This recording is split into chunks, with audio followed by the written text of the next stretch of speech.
Hello my dear students. जैसा कि हम लोग जानते हैं कि हमारा लॉकडाउन चल रहा है, तो ये हम आप लोगों के लिए ऑनलाइन वीडियो लेके आए हैं। तो हम लोग क्लास 7 के लिए, और हम लोगों का पहला चैप्टर है nutrition in plants. First chapter है न्यूट्रिशन इन प्लांट्स। इसके बारे में हम लोग पढ़ेंगे। तो न्यूट्रिशन जो है, न्यूट्रिएंट्स शब्द से आया है। न्यूट्रिएंट्स जो हमारे फूड आइटम में पाए जाने वाले केमिकल सब्सटेंस जो होता है, उसे हम लोग न्यूट्रिएंट्स कहते हैं। बात समझ में आ रही है बच्चों? तो जो भी लिविंग ऑर्गेनिज्म है, सारे न्यूट्रिएंट्स लेते हैं। और न्यूट्रिएंट्स 5 टाइप्स के होते हैं। पहला carbohydrate, fat, vitamin, mineral, proteins. तो ये जो हमारे न्यूट्रिएंट्स होते हैं, इन न्यूट्रिएंट्स को लेने के लिए हम जो प्रोसेस यूज करते हैं उसे हम लोग न्यूट्रिशन बोलते हैं। हम लोग पहले न्यूट्रिएंट्स के बारे में जानेंगे, उसके बाद न्यूट्रिशन के बारे में जानेंगे। तो न्यूट्रिएंट्स एंड इट्स टाइप। तो न्यूट्रिएंट्स क्या है हमारे बच्चों? तो देखेंगे the chemical substances in the food that our body needed for various function to our body that are needed for various function to our body are called nutrients। वैसे chemical substance जो हमारे food में पाए जाते हैं, हमारे body के लिए वेरियस फंक्शन के लिए यूज किए जाते हैं, उस केमिकल सब्सटेंस को हम लोग न्यूट्रिएंट्स कहते हैं। वो कितने प्रकार के होते हैं? तो 5 प्रकार के। पहला कार्बोहाइड्रेट, दूसरा फैट, तीसरा प्रोटीन, चौथा विटामिन एंड 5 मिनरल्स। ये 5 प्रकार के होते हैं। तो जैसे हमारे बॉडी को चलने के लिए अगर हम कोई काम करते हैं, तो बिना न्यूट्रिएंट्स के हम लोग कोई वर्क नहीं कर सकते। अगर हमारे बॉडी में न्यूट्रिएंट्स की कमी हो जाए, तो हम तमाम तरह के डिजीज से गिर जाएंगे, हमारा बॉडी एकदम वीक हो जाएगा, हमारे बोन्स जो हैं वो भी वीक हो जाएंगे, यानी हमारे अंदर कुछ भी करने की क्षमता नहीं हो जाएगी। और यहाँ तक भी हो सकता है कि हमारी जान भी जा सकती है, हमारी डेथ भी हो सकती है।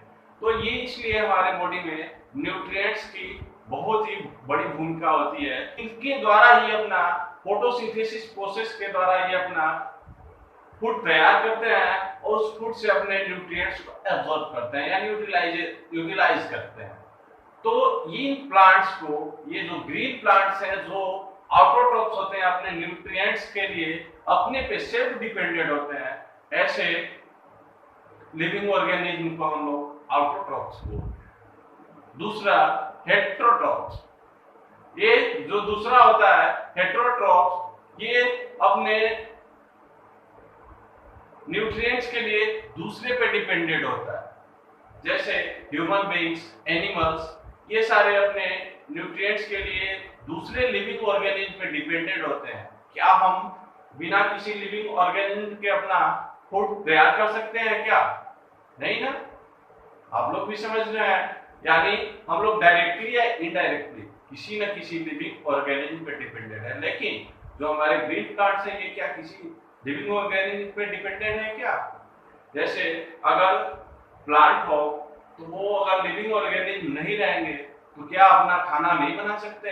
उन्हें तो चाहिए सनलाइट, और सनलाइट नॉन लिविंग है, वाटर और कार्बन डाइऑक्साइड, यानी ये है।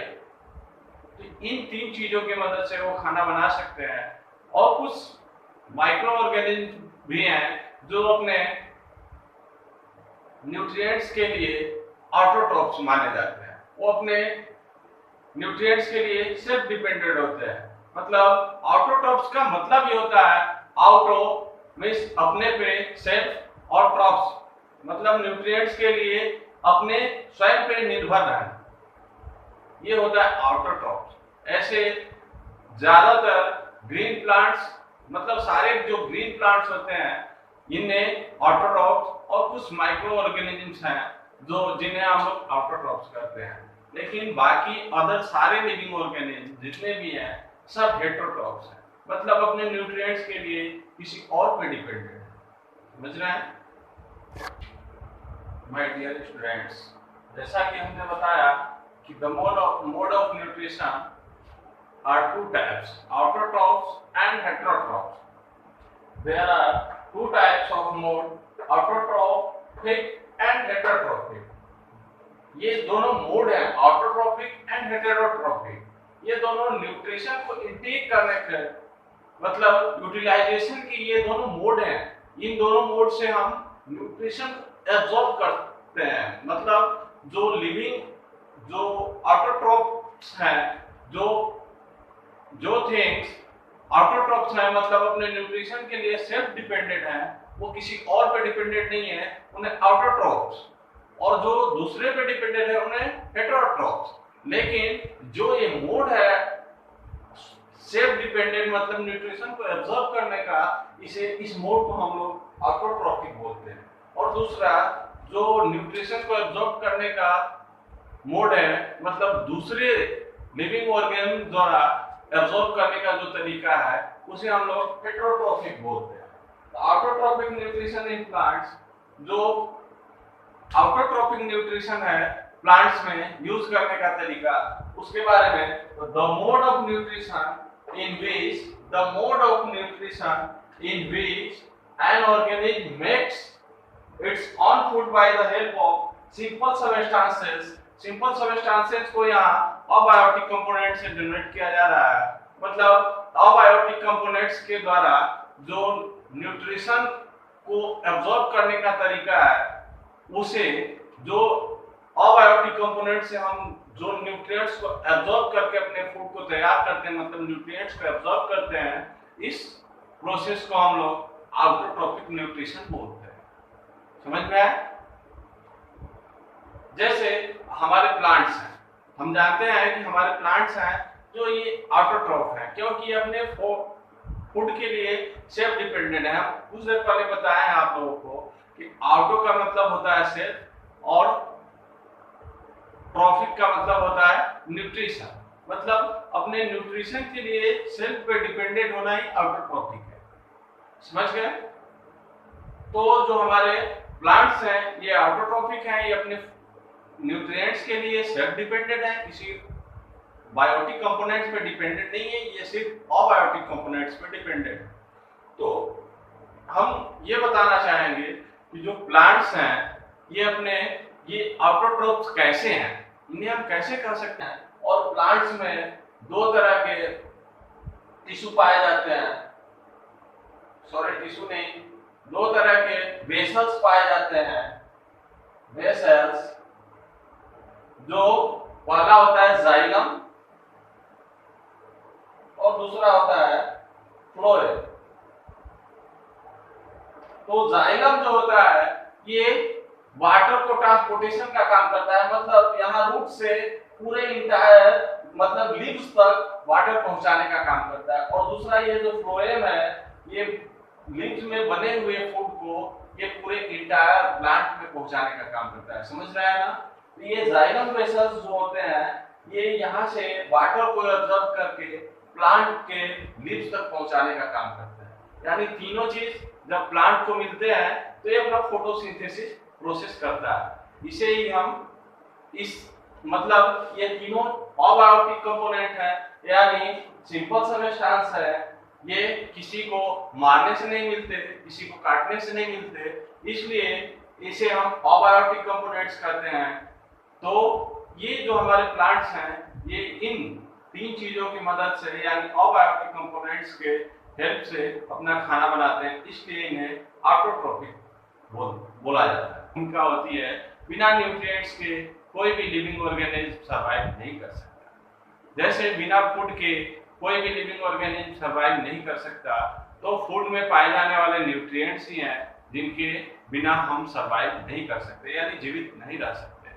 तो हम लोग जान चुके हैं कि ये केमिकल सब्सटेंस है जो हमारे फूड में पाया जाता है, उसे और हमारे बॉडी को वेरियस फंक्शन के लिए इस केमिकल सब्सटेंस का यूज होता है। बिना इसके हम लोग कोई भी फंक्शन हमारा बॉडी नहीं कर सकता, तो उसे हम लोग न्यूट्रिएंट्स बोलते हैं। और ये 5 टाइप्स के होते हैं, तो पहला कार्बोहाइड्रेट, दूसरा फैट, तीसरा विटामिन, चौथा विटामिन एंड पांचवा मिनरल्स। तो अब बारी है nutrition, the process of taking in food by living things and its utilisation by the living things is called nutrition. जो हमारे बॉडी द्वारा ये न्यूट्रिशन लेने का प्रोसेस होता है और इस न्यूट्रिएंट्स को यूज करने का जो प्रोसेस होता है हमारे बॉडी में, इसे जो यूटिलाइजेशन किया जाता है इसे हम न्यूट्रिशन बोलते हैं। बिना इसके हम लोग, जैसे अगर हम हाथ से खाना नहीं खाएं या चम्मच के द्वारा स्पून के हेल्प से खाना नहीं खाएं तो हमारे पेट में भोजन जा सकता है क्या? जब तक हम अपने हाथों या किसी दूसरे का सहारा न लें, हेल्प न लें, तब तक हमारे पेट में भोजन या हमारे माउथ तक फूड नहीं पहुंच सकता। उसी तरह इस प्रोसेस के बिना हम न्यूट्रिशन को यूज नहीं कर सकते। मतलब हमारे बॉडी या हमारे सेल्स में जो ये न्यूट्रिएंट्स को यूज करने का जो प्रोसेस है, इसका जो यूटिलाइजेशन है, इसे ही हम न्यूट्रिशन बोलते हैं। समझ रहे हैं हमारे प्यारे बच्चों? ये होता है हमारा न्यूट्रिएंट्स और इसका यूज करने का तरीका। तो ये जो न्यूट्रिशन है इसके दो मोड हैं, इसके यूज करने के दो मोड हैं। कुछ जो लिविंग ऑर्गेनिज्म होते हैं ये अपने न्यूट्रिएंट्स के लिए अपने पे डिपेंडेंट होते हैं, सेल्फ डिपेंडेंट होते हैं। वैसे हम लोग थिंग्स को ऑटोट्रॉफ्स बोलते हैं। जैसे हमारे जो ग्रीन प्लांट्स, ये जो ग्रीन प्लांट्स हैं ये किसी लिविंग कंपोनेंट पे नहीं डिपेंडेंट है। ये नॉन लिविंग कंपोनेंट जैसे carbon dioxide, sunlight and water, ये सारे नॉन लिविंग कंपोनेंट्स हैं। इन पे ये फुली डिपेंडेंट है। इनके द्वारा ही अपना फोटोसिंथेसिस प्रोसेस कैसे हैं, इन्हें हम कैसे कह सकते हैं कि ये सेल्फ डिपेंडेंट है? तो हम लोग जानते हैं कि जो हमारा प्लांट के लीव्स होते हैं उनमें एक न्यूमेरस स्ट्रक्चर बना होता है जो क्लोरोप्लास्ट होता है, और क्लोरोप्लास्ट का कलर ग्रीन होता है क्योंकि उसमें क्लोरोफिल पाया जाता है। क्लोरोफिल के प्रेजेंस के कारण उसका कलर ग्रीन होता है, जो सनलाइट से हीट को एब्जॉर्ब करने का, एनर्जी को एब्जॉर्ब करने का काम करता है। ये जो क्लोरोप्लास्ट है और क्लोरोफिल मिलके ये सन के लाइट से एनर्जी को एब्जॉर्ब करने का काम करते हैं। और दूसरा जो हमारे लीव्स में स्टोमाटा जो पाए जाते हैं, जो हमारे एटमॉस्फेयर में पाए जाने वाले एयर से कार्बन डाइऑक्साइड, मतलब ये रेस्पिरेशन में हेल्प करते हैं। तो ये स्टोमाटा में गार्ड सेल होते हैं जो उनके प्रोसेस को कंट्रोल करते हैं, मतलब रेस्पिरेशन के प्रोसेस को कंट्रोल करते हैं। गार्ड सेल द्वारा ये स्टोमाटा का रेस्पिरेशन प्रोसेस कंट्रोल किया जाता है। तो ये गार्ड सेल जो होते हैं ये ओपनिंग और क्लोजिंग में स्टोमाटा का हेल्प करते हैं। मतलब ये ऑक्सीजन को लेना, जैसे हम लोग जब इनटेक करते हैं, इनहेल करते हैं जब एयर को, तो हमारे ऐसे होता है, वैसे ही जब हमारे जो लिप्स हैं वो जो एयर को इनटेक करते हैं तो गार्ड सेल उन्हें क्लोज करने का काम करता है, और फिर जब एक्सहेल करते हैं उन्हें ओपन करने का काम करता है।